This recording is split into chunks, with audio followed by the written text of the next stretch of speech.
Foi feito um experimento muito interessante. Há anos eles fazem esse tipo de experimento. Foi uma averiguação, colhendo dados para ver qual é o impacto da escuridão na vida de uma pessoa. E para fazer isso, eles fizeram com grupos de controle, colocando pessoas em ambientes diferentes, submetidos a longos períodos de escuridão. Algumas coisas ficaram claras nessa pesquisa, como, por exemplo, um site chamado Our Daily Bread, Nosso Pão Diário, publicou o resultado dessa pesquisa. Um dos cobaias, entre aspas, ele pensou que tinha tirado um cochilo. E quando levantaram os dados, ele tinha dormido por 30 horas. Ele perdeu completamente a sua referência de tempo. A confusão mental que ele vivia simplesmente porque estava no meio da escuridão ou sob trevas. Outros estudos mostraram o seguinte, que o organismo se desregula de tal maneira e passa a não produzir, de modo ordeiro, a melatonina. E não produzindo a melatonina, a pessoa passa a ter uma sensação de sono contínua, uma sensação de letargia e sentimentos de depressão. Fica deprimido. Tudo porque ficou muito tempo sob escuridão. Então, veja, quando o seu filho adolescente fala, eu vou tirar um cochilo antes de estudar, e ele dorme por 6 horas, os experimentos já mostraram que é isso que acontece quando se fica num quarto escurinho e gostoso. Nada de anormal ali. Mas pense no seguinte, se fosse apenas esses aspectos, eles poderiam ser facilmente resolvidos. Mas na Bíblia, quando nós ouvimos sobre luz e trevas, essa é uma descrição e um contraste para nos falar de como nós, distante de Deus, sofremos. Sofremos de maneira tão angustiante que só quem já viveu a experiência de estar nas trevas e na luz sabe a diferença entre um e outro. Às vezes jovens que crescem num ambiente cristão, que não experimentaram o lado dark da vida, ficam com dúvida. Falam, mas será que o lado de lá é melhor e mais gostoso? Acredite em quem já viveu nas trevas. Não. Viver nas trevas não vale a pena. Como escreveu Josué Rodrigues, compositor evangélico brasileiro, ele disse, como é triste viver em trevas. É pior que sentir dor.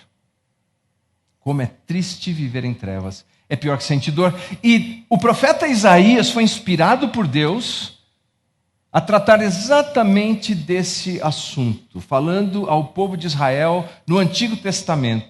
Abra sua Bíblia no livro de Isaías. Vamos começar no capítulo 8, versículo 21 e 22. E nós vamos terminar no capítulo 9, versículos 1 e 2. Isaías 8, 21, 22 e depois capítulo 9, versículo 1 e 2. Se você encontrou, diga amém.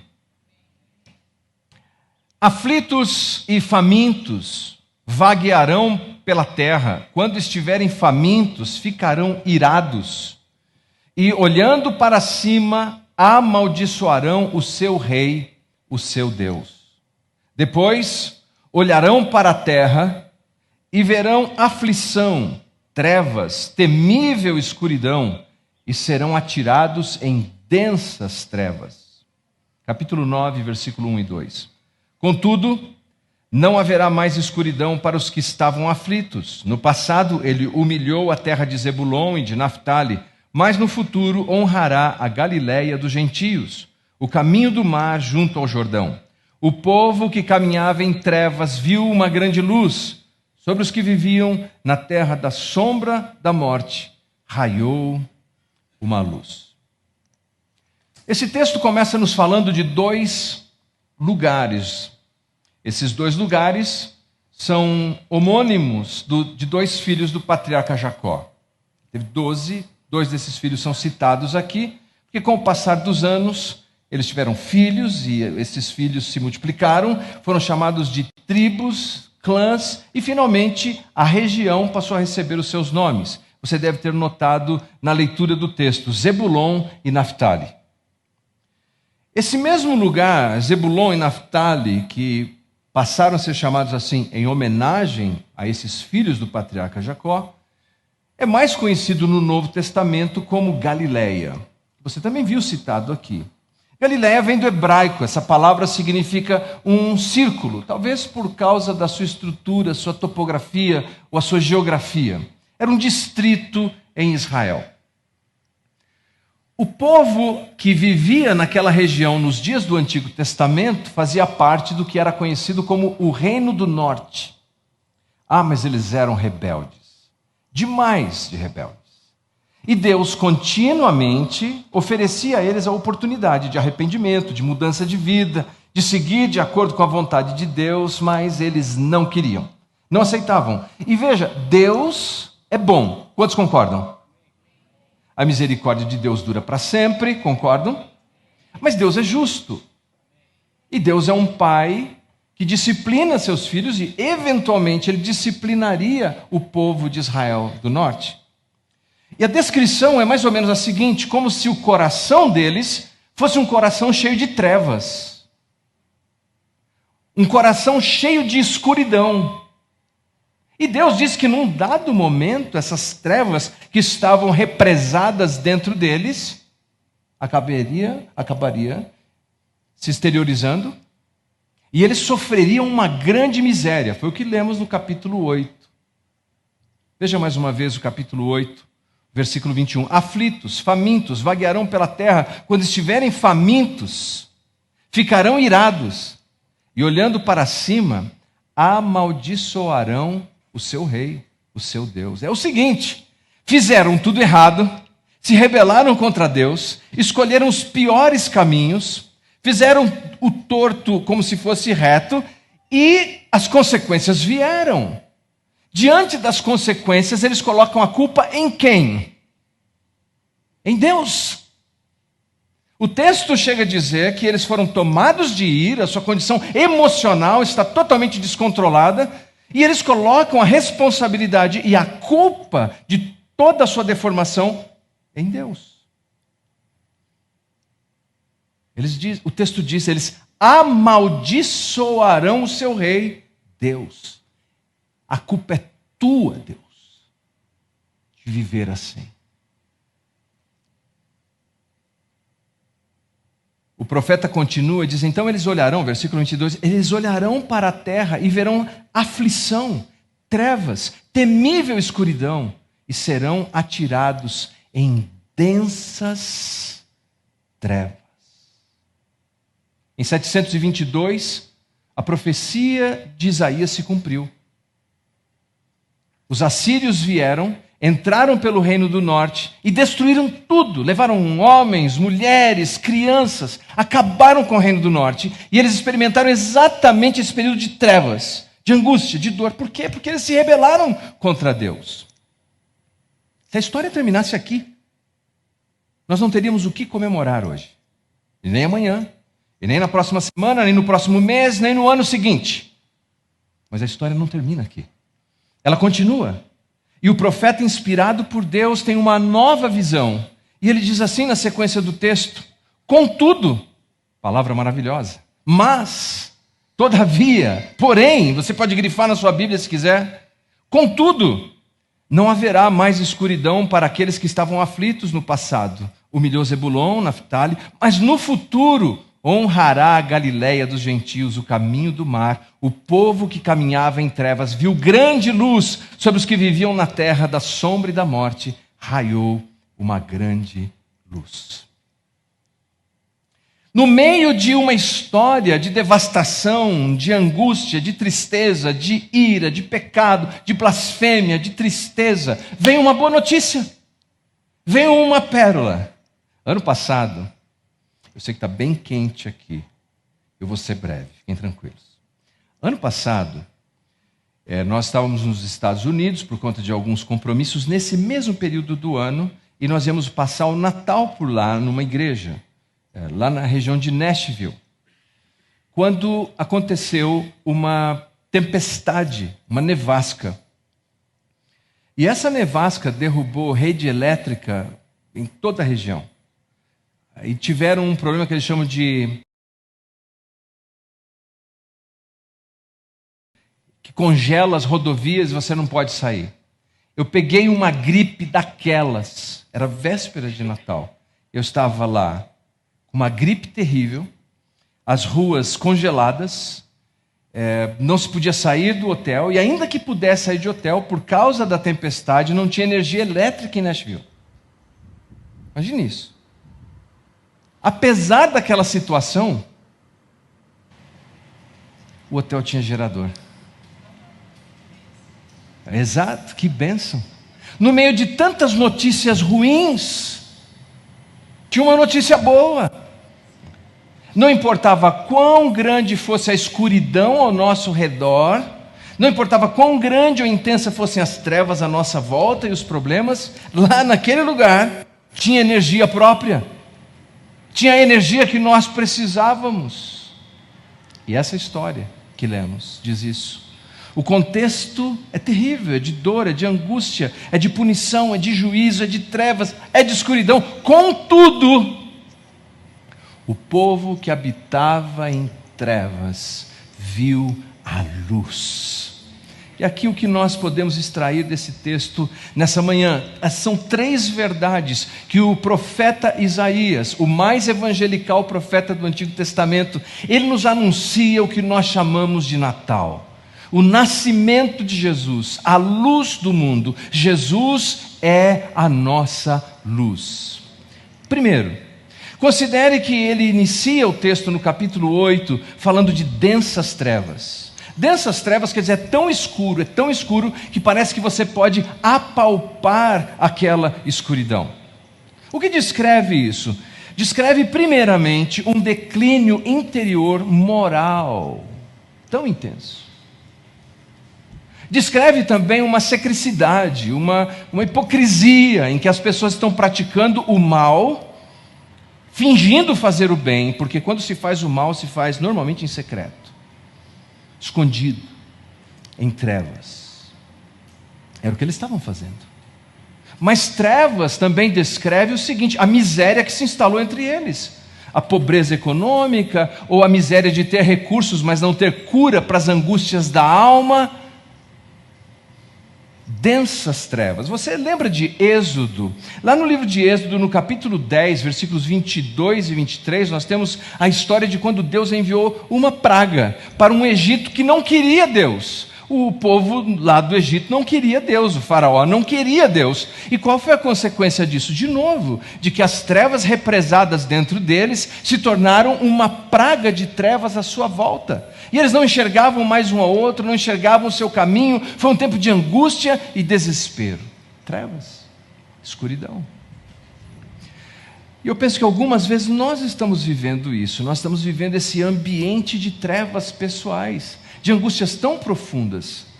Martinho Lutero, pelo menos tem sido atribuído a ele, disse o seguinte: andar em trevas não é apenas a ausência da luz divina, mas uma escolha de rejeitar a direção de Deus. Esse povo, diz assim o texto, caminhava em trevas. A ideia de caminhar em trevas fala de hábito, de comportamento, de você manter uma rotina de viver andando sob trevas. Quando nós falamos do Natal, nós estamos falando dessa grande invasão celestial para mostrar como o caminho de Jesus Cristo, a luz do mundo, é o melhor caminho. Cada vez que Jesus curou um enfermo, libertou um endemoniado, ou perdoou o pecado de alguém, Jesus está mostrando que o caminho de viver sob luz é sempre o melhor caminho. Qual é o seu caminho? Qual é o seu caminho secreto? Qual é o seu caminho de trevas? É emocional? É espiritual? É moral? Esse era o problema deles. Repito as palavras de Josué Rodrigues na sua canção: como é triste andar em trevas. É pior que sentir dor. Mas nesse contexto todo vem a boa notícia, a divina luz, versículo 9, capítulo 9, versículo 2, na parte B, capítulo 9, versículo 2, na parte de B, diz: viu uma grande luz sobre os que viviam na terra da sombra da morte, raiou uma luz.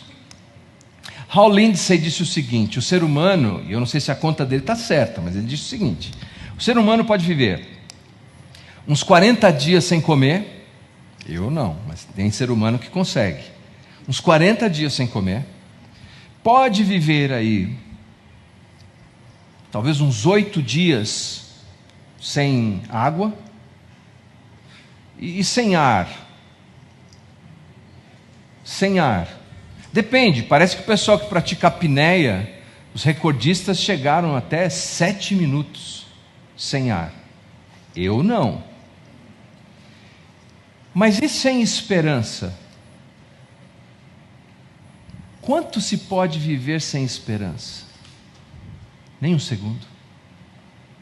Nós precisamos da esperança. Nós podemos estar em trevas aqui, mas olhar lá adiante e dizer: poxa, mas tem esperança, tem um caminho, tem uma saída. E esse texto é um texto que nos fala de esperança. O povo que vivia em trevas viu uma grande luz.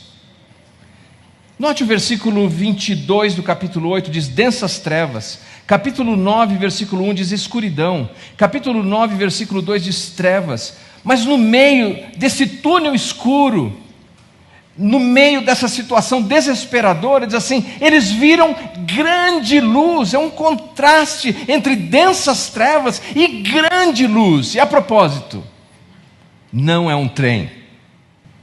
Não é um trem vindo no túnel contra você. É a esperança.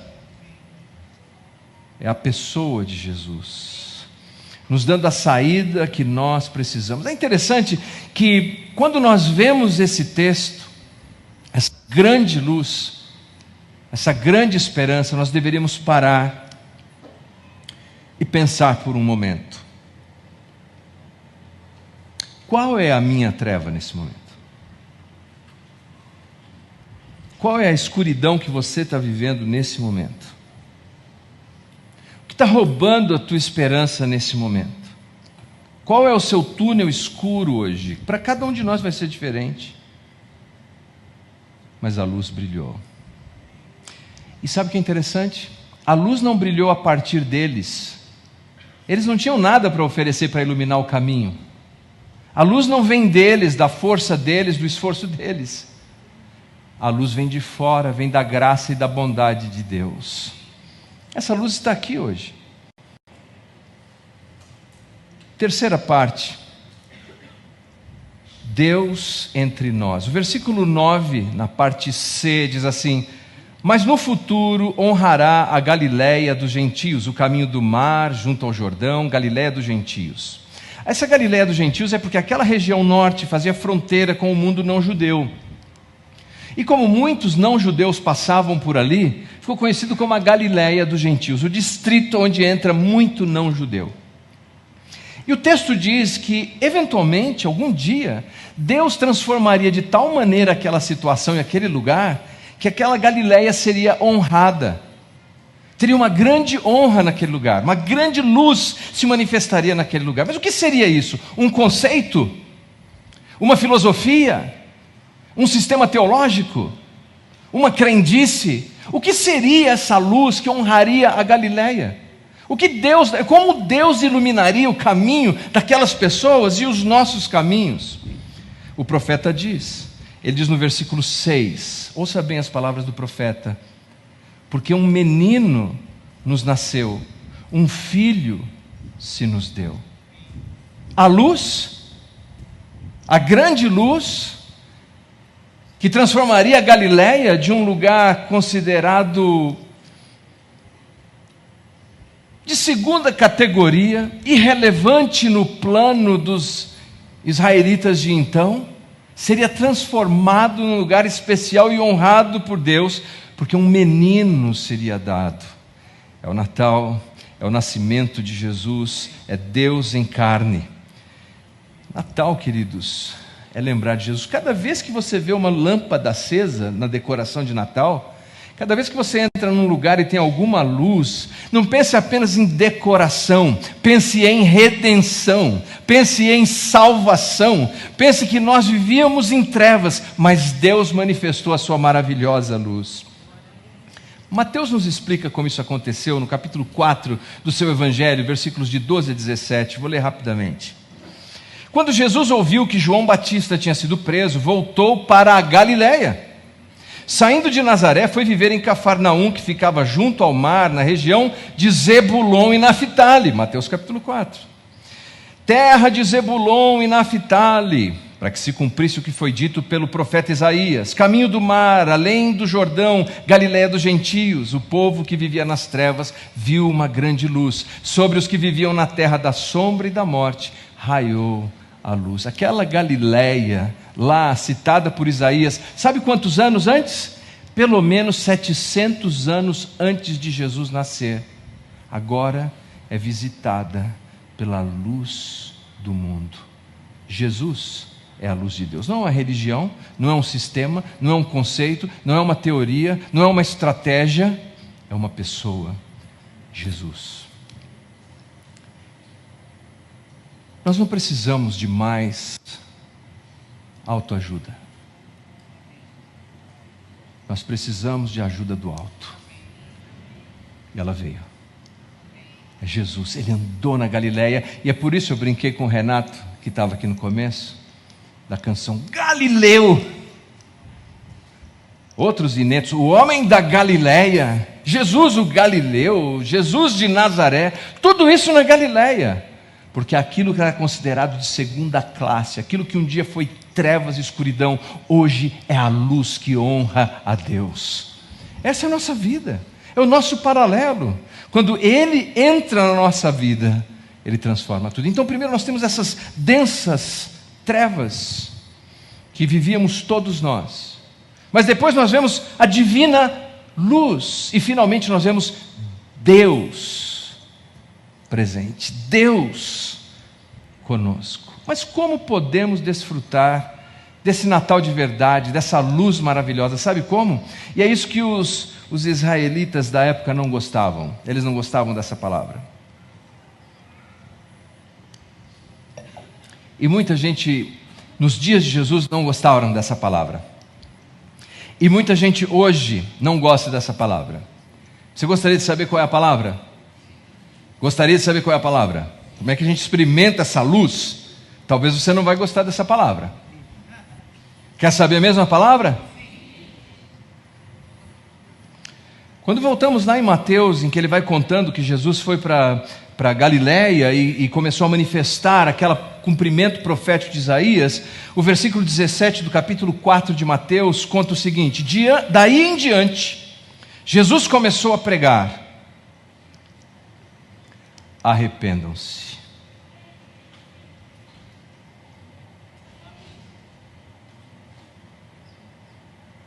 Muda de vida. Muda a sua maneira de pensar a vida.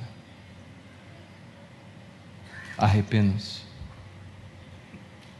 Para de alimentar esse tipo de pensamento de trevas que você vem alimentando na sua mente. Muda de vida.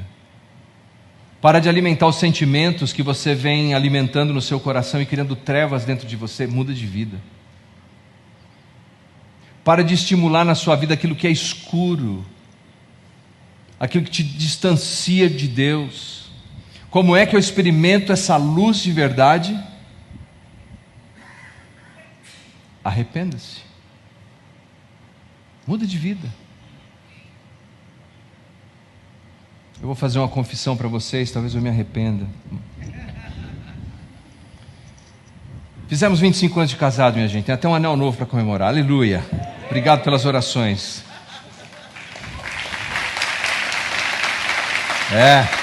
Quem chega lá sabe como é importante esses aplausos. Obrigado.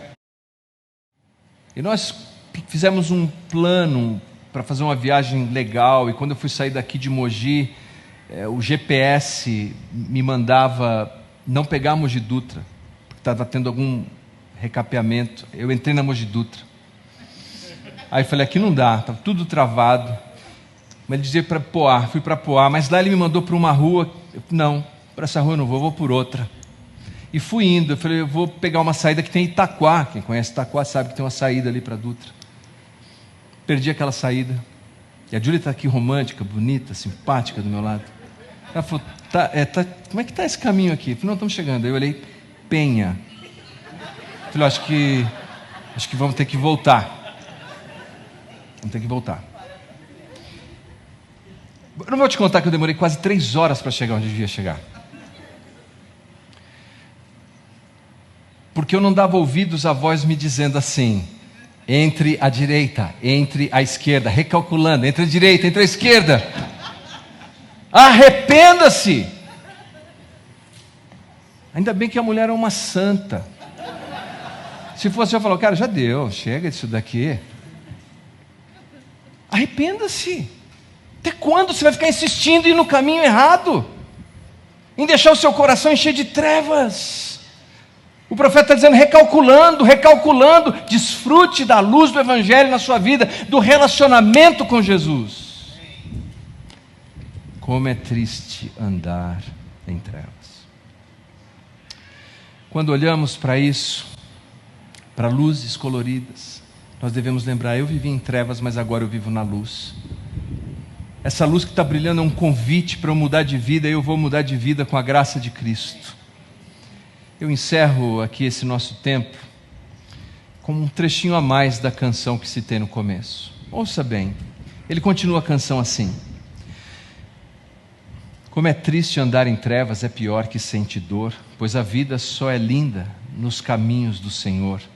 Mas um dia, que dia, Deus mandou-me a sua luz, me enxerguei, caminho claro, sim, eu vi o meu Jesus logo dentro do meu peito.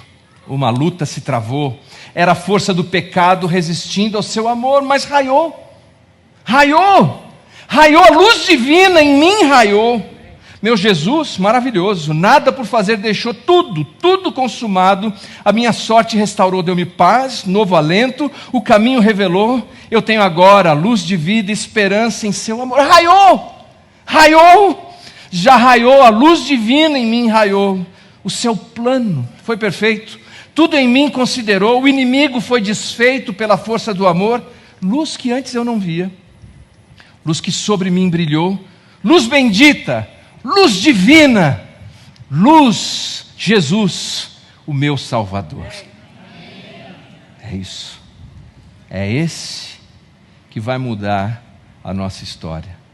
A luz do Evangelho, a luz divina, a luz que nós precisamos é uma pessoa, não é um sistema.